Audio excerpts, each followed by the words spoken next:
धनतेरस की पूजन का सबसे बड़ा महत्व यही है। अगर हमारे पास में जो है, हमारे को जो भगवान भोलेनाथ ने दिया है, हमको जो नारायण ने दिया है, उसी के अनुसार हम भगवान की सेवा करें। धनतेरस ये नहीं कहती कि आपके पास में कुछ नहीं है तो आप कर्जा कर कर चांदी के बर्तन खरीद के लाओ। धनतेरस ये नहीं कहती कि आपके पास में कुछ नहीं है तो कर्जा कर कर आप सोने की अंगूठी बनवा कर लाओ। धनतेरस ये नहीं कहती कि आपके पास में कुछ नहीं है तो कुछ घर का ही सामान बेचकर हम दूसरी सामग्री लेकर जाए। नहीं नहीं नहीं, धनतेरस कभी नहीं कहती। माता लक्ष्मी की कथा, धनवंतरी की कथा नहीं कहती कि आप कर्जा लेकर अपने घर में फ्रिज लाएं, वॉशिंग मशीन लाएं, या सामान लाएं, या कपड़े लाएं, या वस्त्र लाएं, या आभूषण लाएं। कई लोगों ने धनतेरस के महत्व को बिगाड़ दिया कि हमको धनतेरस के दिन सामान लेकर आना है, चांदी का बर्तन लेकर आना है, ये सामान लेकर आना है, वो सामान लेकर आना। लाओ, मना नहीं है। धनतेरस का दिन ही है, धनवंतरी का दिवस ही है। क्योंकि धनवंतरी देव जब मंथन के समय पर प्रकट हुए थे, महाराज शरद पूर्णिमा के दिन जब मंथन हुआ था तो उसमें चंद्र प्रकट हुए थे। मंथन का क्रम प्रारंभ हुआ। कार्तिक की द्वादशी के दिन जो मंथन हुआ उसमें कामधेनु गाय प्रकट हुई और मंथन प्रकट हुआ। त्रयोदशी आई, धनवंतरी देव प्रकट हो गए, जिनके एक हाथ में शंख है, दूसरे हाथ में चक्र है, तीसरे हाथ में सुंदर औषधि है और चौथे हाथ में सुंदर अमृत का कलश है। स्वयं धनवंतरी देव प्रकट होते। और ये धनवंतरी है कौन? भगवान विष्णु का ही एक अंश।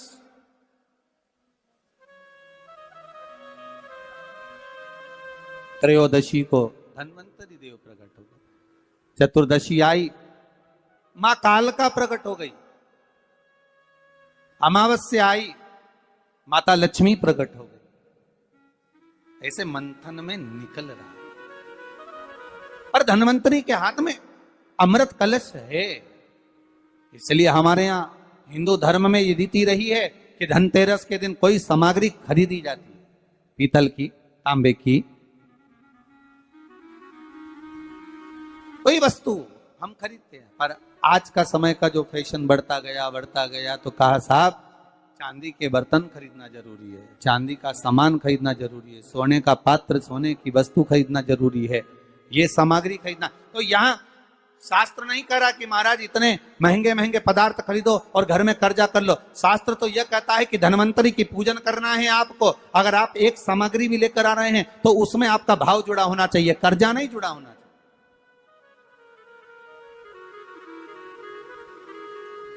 मेरा निवेदन रहेगा घर के बच्चों से भी, घर की माताओं से भी, घर की बहुओं से भी, घर की बेटियों से भी, आपके पिता, आपके घर के बुजुर्ग, आपके घर के बड़े, जिनकी जितनी सामर्थ्यता है और सामर्थ्यता के अनुसार अगर वो आपके यहां पर एक तांबे की एक प्लेट भी लाकर दे रहे हैं, तांबे का एक पात्र भी लाकर दे रहे हैं, एक छोटा सा वस्तु भी लाकर दे रहे हैं, तो आप समझना कि धनवंतरी देवता की कृपा हुई है और हमारे घर में आज ये वस्तु प्राप्त हुई, हमारे घर में आज ये वस्तु आई है। उसी को आप स्वर्ण की मान ले, उसी को आप चांदी की मान ले और उसी का पूजन करें। महाराज धनतेरस की कथा तो आप लोगों ने श्रवण करी होगी पहले। धनवंतरी की कथा, एक बार भगवान विष्णु मृत्युलोक में भ्रमण करने निकले और भगवान विष्णु जब मृत्युलोक में भ्रमण करने के लिए निकलते हैं, बड़े आनंद में जा रहे हैं। देव ऋषि नारद उनका दर्शन कर रहे हैं। श्री नारद जी महाराज देख रहे हैं भगवान विष्णु जा रहे हैं, माता लक्ष्मी इनके पीछे पीछे चली। भगवान विष्णु ने पलटकर देखा, लक्ष्मी आप कहां आ रही हो? लक्ष्मी जी बोली, प्रभु मेरे को आपके साथ चलना। भगवान बोले, लक्ष्मी आप हमारे पीछे, हम दक्षिण की ओर जा रहे हैं और आप हमारे पीछे पीछे आ रही हो, इस दक्षिण की ओर आपको नहीं आना चाहिए, आप रुको, लक्ष्मी जी मानी नहीं। भगवान विष्णु लक्ष्मी जी से तुरंत, लक्ष्मी कहां जा रही हो? आपको मालूम है ये दक्षिण दिशा है जहां मैं जा रहा हूं, सुनो आप यहां प्रवेश ना करिए।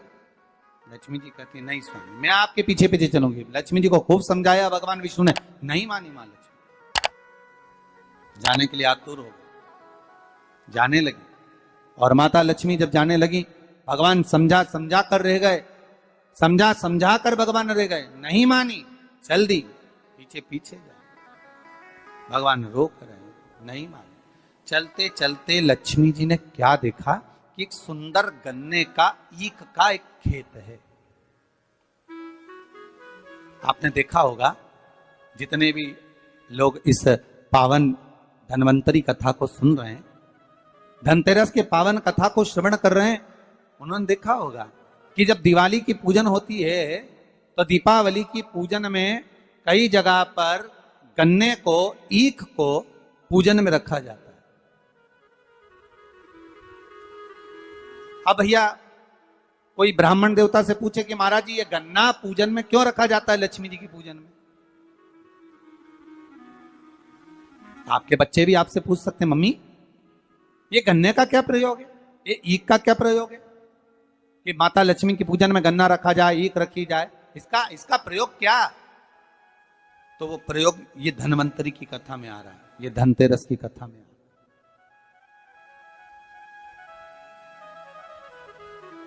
महाराज हिंदू धर्म के अंतर्गत भगवान की पूजन में जो जो सामग्री चढ़ती है उसका कहीं ना कहीं कुछ ना कुछ प्रमाण जरूर रहता है, जरूर।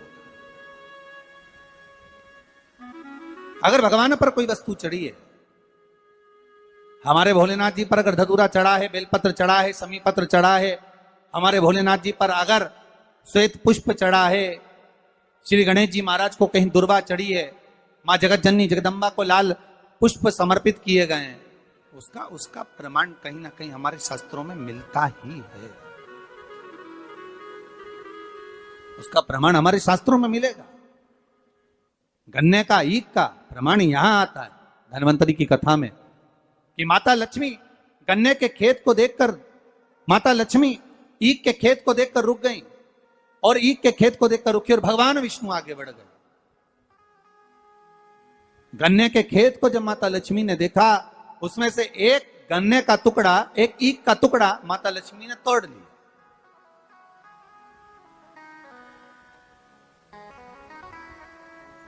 अब जब गन्ने का टुकड़ा तोड़ा, ईख का टुकड़ा जब माता लक्ष्मी ने तोड़ लिया, तब उस गन्ने को तोड़कर माता ने मुख में उसको खाना, चबाना चालू करा। उस गन्ने का रस माता प्राप्त करने लगी।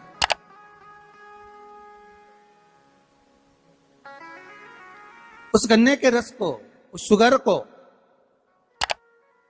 गन्ने के उस रस को, ईख के उस रस को माता लक्ष्मी आराम से प्राप्त कर रही हैं और भगवान आगे निकल गए, लक्ष्मी जी रुक गई।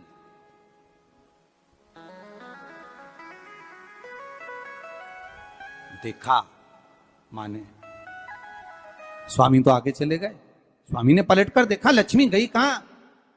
भगवान जब वापिस आ रहे थे लक्ष्मी जी को ढूंढने के लिए, देखने के लिए, तब माता लक्ष्मी उस गन्ने के खेत में खड़ी होकर गन्ने को खाते हुए जब देखी गई, भगवान विष्णु ने कहा लक्ष्मी आपने श्रेष्ठता का कर्म नहीं करा।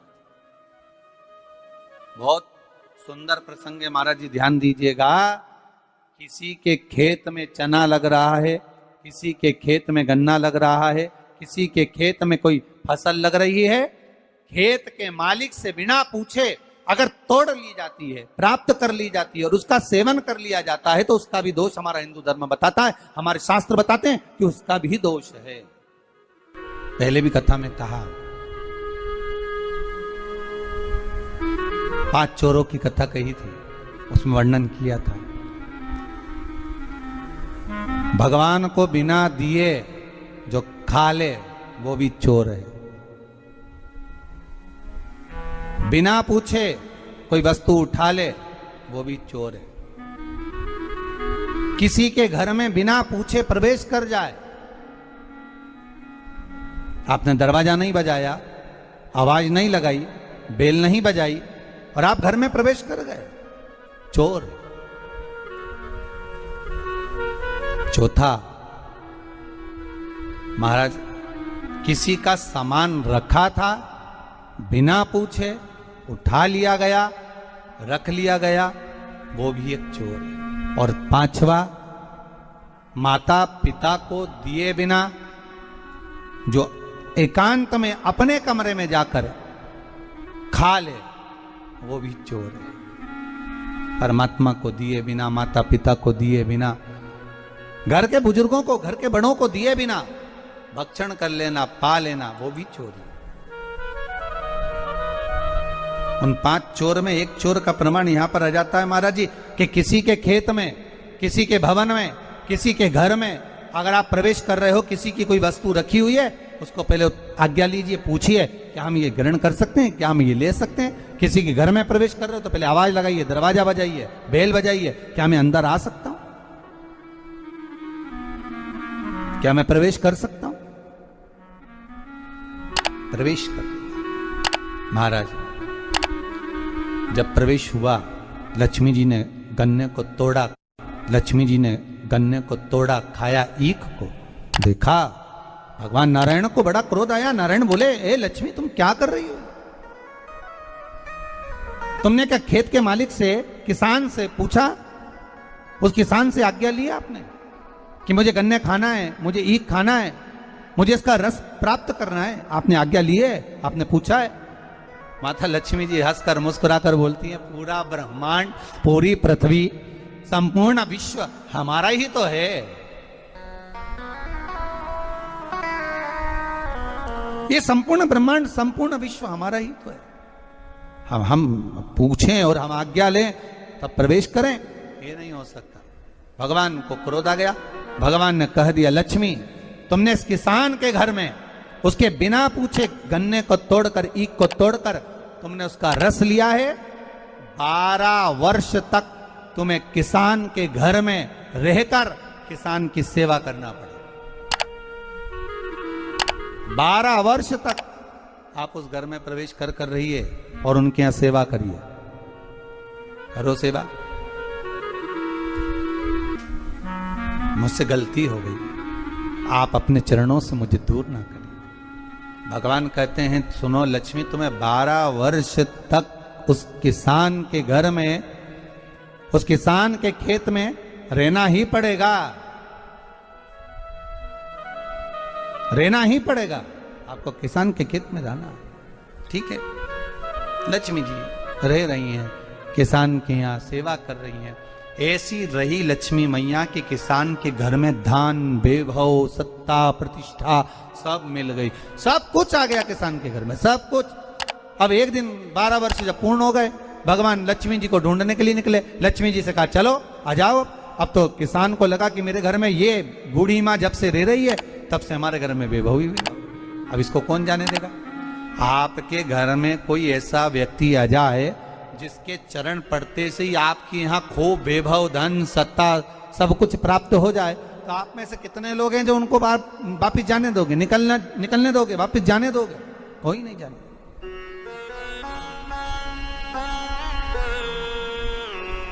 महाराज कौन जाने दे? थोड़ा और रुक जाइए, और रुकिए, और रुकिए। माता जाने का कहती हैं, किसान रोक लेता है। एक दिन भगवान विष्णु ही आ गए उस किसान के घर पर, और भगवान नारायण किसान के घर पर पहुंचे और पहुंचकर कहा, अब हमको, ये लक्ष्मी है, हमें जाना है, आप हमको जाने दीजिए। किसान को कहा, किसान पहचान नहीं पा रहा। भगवान बुजुर्ग का रूप रख कर आए, जैसे लक्ष्मी एक बूढ़ी का रूप रखकर सेवा कर रही है, उसी तरह किसान भी बूढ़े का रूप रखकर सेवा कर रहा है। महाराज भगवान ने किसान को कहा कि तुम गंगा नहा कर आओ, तब हम जाएंगे। गंगा नहाते समय किसान के हाथ में कौड़ी दे दी। 4 कौड़ी लेकर किसान गंगा नहाने गया। जैसे ही गंगा जी में कौड़ी डालने को कहा, गंगा मैया प्रकट हो गई। किसान पूछता है, आप कौन? गंगा जी कहती है, मैं विष्णुपदी गंगा हूं, आप क्यों प्रकटी हो? गंगा जी ने कहा, आपको मालूम है ये कौड़ी किसने दी है? नहीं, तुम्हारे घर में जो है वो नारायण है। नारायण ने दिया? अब दौड़ कर गया और नारायण के चरणों को पकड़कर कहा, नाथ आप क्यों आए हो ये तो बताओ। भगवान ने कहा, आपको मालूम नहीं, मैं लक्ष्मी को लेने आया हूं, पर लक्ष्मी को तो मैं अपने यहां रखना चाहता हूं नाथ, मैं इसको छोड़ नहीं सकता।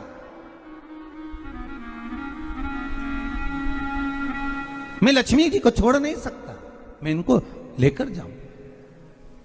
किसान रोने लगा। तब भगवान नारायण ने धनतेरस की पूजन का महत्व समझाया। तब भगवान ने धनतेरस की पूजन का महत्व समझाया। सुनो किसान, मृत्यु लोक में रहने वाला मानव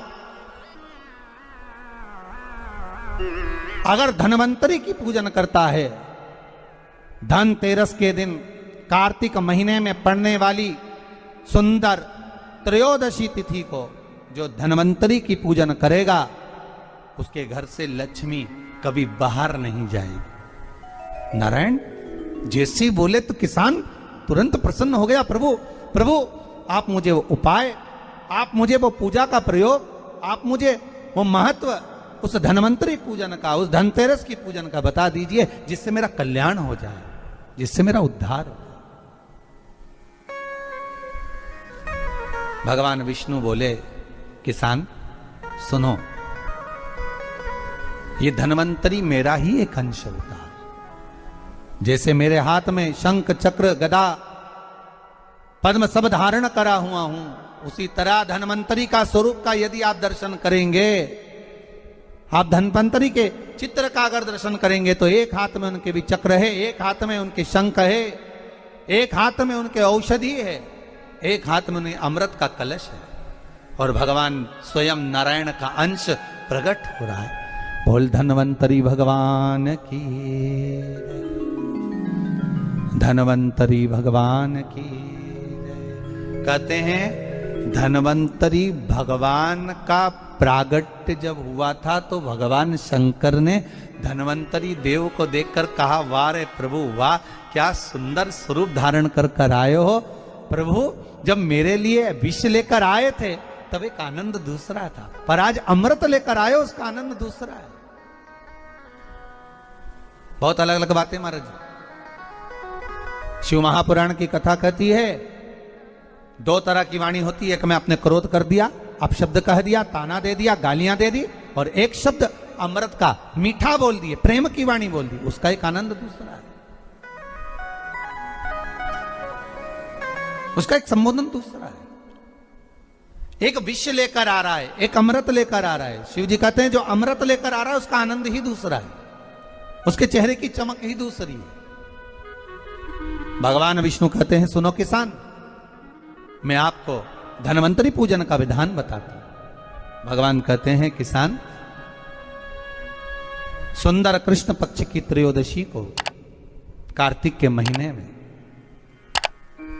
धनवंतरी देव का पूजन, धनतेरस का पूजन माना जाता है। सुनो किसान, एक सुंदर भूमि पर देसी गाय का गोबर से लीपन कर अगर गाय का गोबर ना मिले, सुंदर जल से लीपन कर वहां एक सुंदर चौक को पूर कर, आप सभी को ज्ञात होगा कि चौक पूरने में रंगोली का प्रयोग नहीं होता। आप लोगों को मालूम होगा चौक पूरने में आटा और हल्दी का प्रयोग होता है। काय का प्रयोग होता है? आटे और हल्दी का प्रयोग। आटे हल्दी का प्रयोग क्यों होता है? क्योंकि आटा समृद्धि को बढ़ाता है, लक्ष्मी वैभव को बढ़ाने वाली हल्दी होती है। इसलिए जब चौक पूरा जाता है भूमि पर तो चौक पूरते समय आटा हल्दी का प्रयोग करते हैं। थोड़ा सा चावल का दाना या गेहूं का दाना रख दिया जाता है, उसके ऊपर एक सुंदर चौकी, एक चौरंग, एक पाटा रख दिया जाता है। भगवान विष्णु बता रहे हैं किसान को धनतेरस के पूजन का वर्णन, और जो भगवान विष्णु ने बताया है वही पूजन का वर्णन आप लोग श्रवण कर रहे हैं। आज धनतेरस का प्रयोग कर पूजन करें और शिव महापुराण के इस भाव को, विष्णु पुराण के इस भाव को, स्कंद पुराण के इस भाव को आप धारण करें, और जो विधान भगवान विष्णु बता रहे हैं उसके हिसाब से, उसके अनुसार आप लक्ष्मी का पूजन, धनतेरस का पूजन करें। चौकी लगाएं चौरंग लगाएं, पाटा लगाएं, उस पाटे पर एक सुंदर लाल वस्त्र धारण करा दें, लाल वस्त्र बिछा दें। एक थाली लें, उस थाली पर कंकु से, रौली से, कुंकू से गिला कर स्वस्तिक का निर्माण कर दें। स्वस्तिक का निर्माण कर घर में अगर चांदी का सिक्का हो, अगर चांदी का सिक्का नहीं हो, चांदी का कॉइन नहीं हो, तो अपने घर का 1 का सिक्का, 2 का सिक्का, 5 का सिक्का, 10 का सिक्का, जो भी आपके घर में हो वो कॉइन ले लें महाराज, उसको थाली के अंदर रख दें स्वस्तिक के ऊपर। फिर उसका स्मरण करें। आटे के 7 दिए बनाएं, एक थाली में, एक प्लेट में रख लें, घी के दिए बनाएं और उसमें सुंदर बाती को लगा दें। ध्यान दीजिएगा, इसमें जो बाती लगेगी वो लंबी बाती लगेगी। लक्ष्मी जी की पूजन में जितनी भी बाती लगे वो लंबी लगे। महाराज घी के दिए लगा दें 7, 7 दियों को प्रज्वलित कर लें, प्रकट कर लें। एक दिया तेल का लगा लें। तेल का जो दिया लगाया है, जहां पर आपने सिक्का रखा है, कॉइन रखा है, उसका लेफ्ट हैंड, मतलब आप ऐसे बैठे हो तो आपका सीधा हाथ की ओर आप तेल का दिया लग दें। और जो 7 दिए आपने लगाए हैं वो लक्ष्मी जी के राइट हैंड, मतलब आपका लेफ्ट हैंड हो गया, लक्ष्मी जी का राइट हैंड, आपका लेफ्ट हैंड हो गया, आपका उल्टा। वहां पर 7 दिए जो आपने प्रज्वलित करे हैं वो प्लेट में रख दें। सुंदर थाली जो आपने पूजन के तैयार करी है, उसमें कुंकू, रोली, हल्दी, अबीर, गुलाल, चंदन, मौली, लाल धागा, मौली, अमरबेल के टुकड़े, कमलगट्टे, हल्दी की गांठ,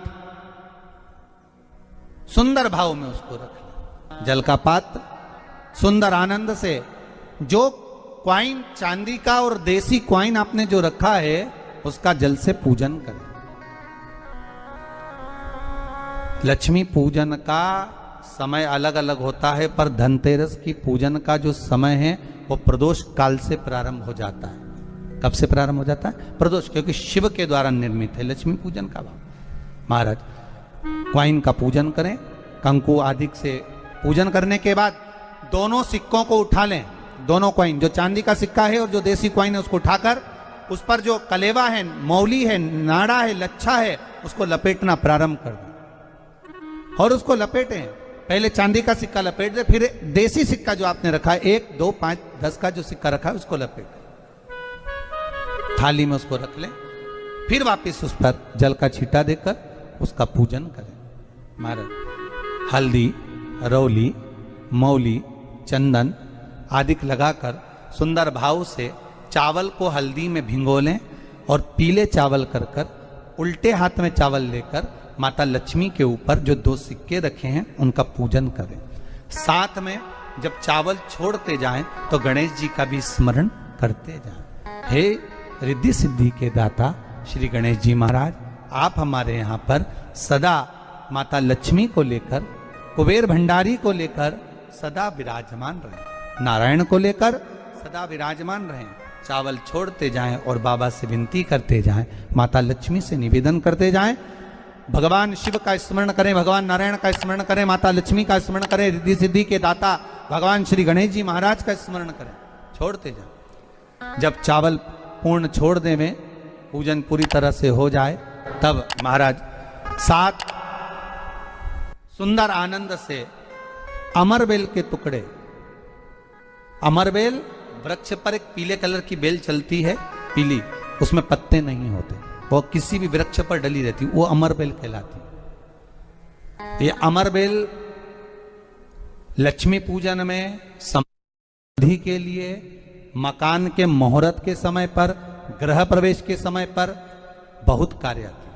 महाराज ये अमरबेल को पानी की जरूरत भी नहीं पड़ती, आप रूप किसी वृक्ष पर डाल दी जाए वो अपने आप फलती चली जाती है। उसी तरह हमारे यहां भी हम भगवान से यही प्रार्थना करते हैं, जैसे अमरबेल बिना पानी पड़े भी किसी भी वृक्ष पर डाल दी जाए पनपती जाती है, बढ़ती चली जाती है। ऐसे हमारे घर में बेबहू लक्ष्मी बढ़ती जाए।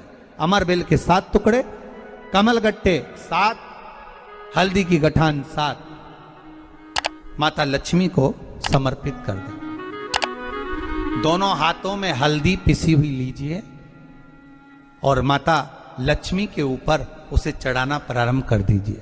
7 बार पिसी हुई हल्दी वो सिक्कों पर चढ़ा दें, अपनी मनोकामना कर कर अपने घर में माता लक्ष्मी को विराजमान करने के लिए। जब हल्दी पूर्ण चढ़ जाए, हाथ में कुंकू ले लीजिए, रोली ले लीजिए, उस रोली कुंकू को भी माता लक्ष्मी को समर्पित करिए।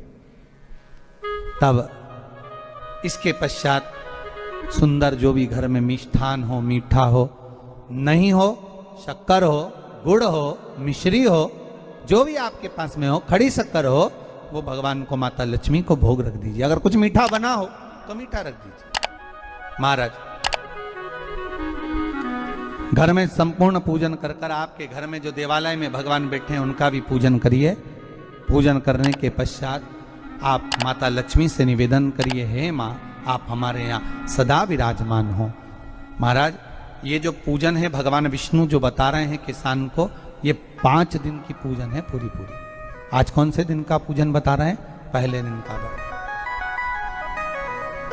आज धनतेरस से रूप चौदस, अमावस्या, एकम और दूज, ये 5 दिन तक दीपावली का पर्व मनाया जाता है, दीप महोत्सव मनाया जाता है। पूजन करने के बाद जो 7 दिए आपने प्लेट में रखे हैं, थाली में रखे हैं पूजन के लिए घी के, उन 7 दियों से माता लक्ष्मी की आरती उतारिए। उन 7 दियों से माता लक्ष्मी का पूजन करिए, माता लक्ष्मी से विनती करिए, मां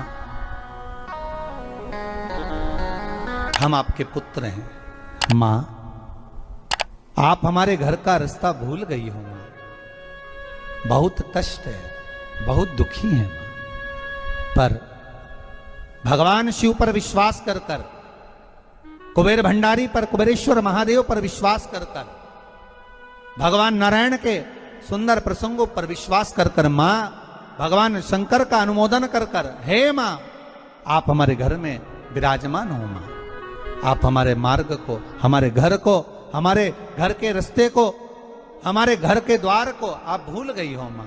हे बेबहु लक्ष्मी, हे धन लक्ष्मी, हे संतान लक्ष्मी, हे मां लक्ष्मी, हे धान्य लक्ष्मी, आप हमारे घर में विराजमान हो।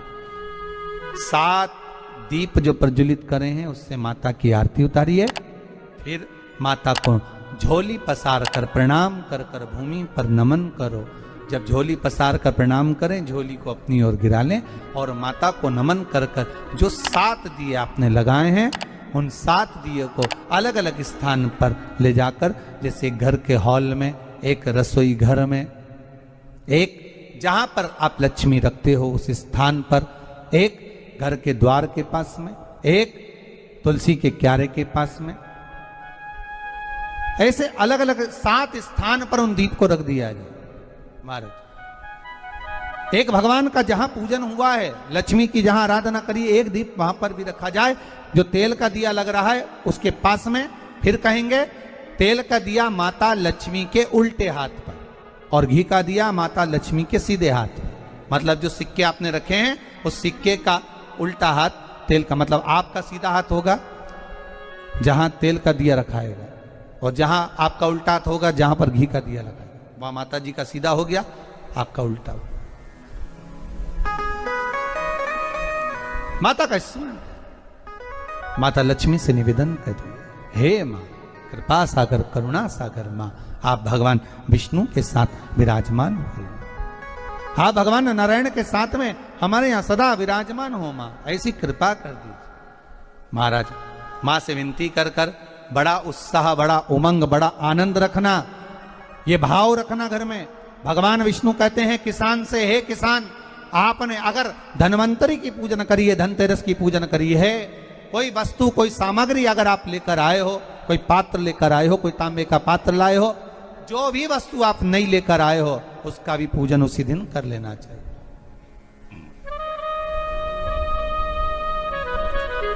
उसका भी पूजन कर लेना चाहिए। बड़ा भाव रखकर भगवान विष्णु ने किसान को बताया। बड़ा भाव। किसान सुनकर बड़ा प्रसन्न हुआ। नारायण प्रभु, क्या मां फिर मेरे घर में रहेगी?